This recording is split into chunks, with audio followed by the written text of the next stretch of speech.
Hi hello my dear gorgeous friends. ಮತ್ತೊಮ್ಮೆ ಒಂದು cup coffee ಜೊತೆ ಈ ನಿಮ್ಮ ಸುಮ. ಸ್ನೇಹಿತರೆ, ದಯೆ, ಪ್ರೀತಿ, ವಾತ್ಸಲ್ಯಗಳು ಮಾನವರನ್ನ ಔನ್ನತ್ಯಕ್ಕೇರಿಸುತ್ತದೆ, ಹೌದಲ್ವಾ? ನಾಳೆ ಎಂಬುದು ಗ್ಯಾರಂಟಿ ಇಲ್ಲ.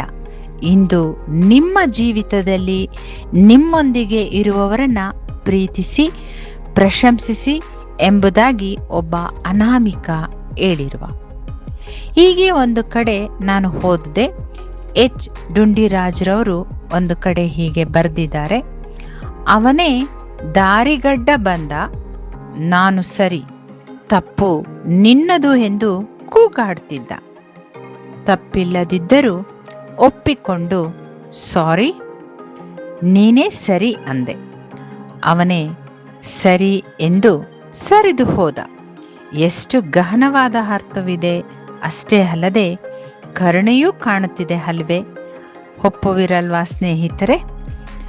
ದಯೆಯು ಅಥವಾ ಕರುಣೆ ಯಾವುದೇ ಧರ್ಮ, ಜಾತಿ, ಬಣ್ಣ, ಮತ, ಭಾಷೆ ಅಥವಾ ರಾಷ್ಟ್ರೀಯತೆಯನ್ನು ತಿಳಿದಿಲ್ಲ.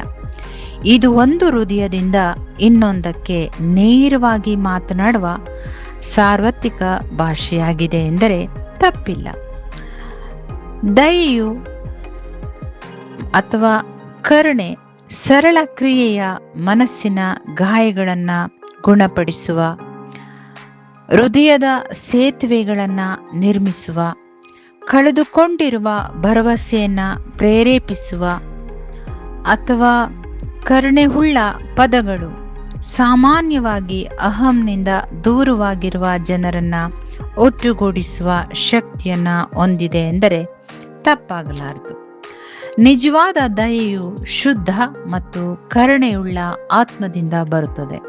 ಅದು ಪ್ರತಿಯಾಗಿ ಏನನ್ನೂ ಕೇಳೋದಿಲ್ಲ ಸ್ನೇಹಿತರೆ, ಆದರೆ ಕೊಡುವವನು ಮತ್ತು ಸ್ವೀಕರಿಸುವವನು ಇಬ್ಬರನ್ನ ಶ್ರೀಮಂತಗೊಳಿಸುತ್ತದೆ ಈ ದಯೆ ಅಥವಾ ಕರುಣೆ. ನಾವು ಅನೇಕ ವಿಧಗಳಲ್ಲಿ ಭಿನ್ನವಾಗಿರಬಹುದು. ದಯೆಯು ನಾವು ಹಂಚಿಕೊಳ್ಳುವ ಮಾನವೀಯತೆ ಮತ್ತು ನಮ್ಮಲ್ಲಿ ಪ್ರತಿಯೊಬ್ಬರೊಳಗೆ ವಾಸಿಸುವ ಗುಪ್ತಗಾಮನಿಯಾಗಿರುವ ಒಳ್ಳೆಯತನವನ್ನು ನೆನಪಿಸುವಂಥದ್ದು. ಸ್ನೇಹಿತರೆ, ನಮ್ಮ ಆಲೋಚನೆಗಳು, ಮಾತುಗಳು ಮತ್ತು ಕಾರ್ಯಗಳಲ್ಲಿ ನಾವು ದಯೆಯನ್ನು ಹೆಚ್ಚಾಗಿ ಪ್ರತಿಬಿಂಬಿಸುವ ಮತ್ತು ನಮ್ಮೆಲ್ಲರ ದಯೆಯ ಪರಿಣಾಮವು ಪ್ರತಿದಿನ ಜಗತ್ತನ್ನು ಸ್ವಲ್ಪ ಪ್ರಕಾಶಗೊಳಿಸಲು ಕಾರ್ಯ ಮಾಡಲಿ.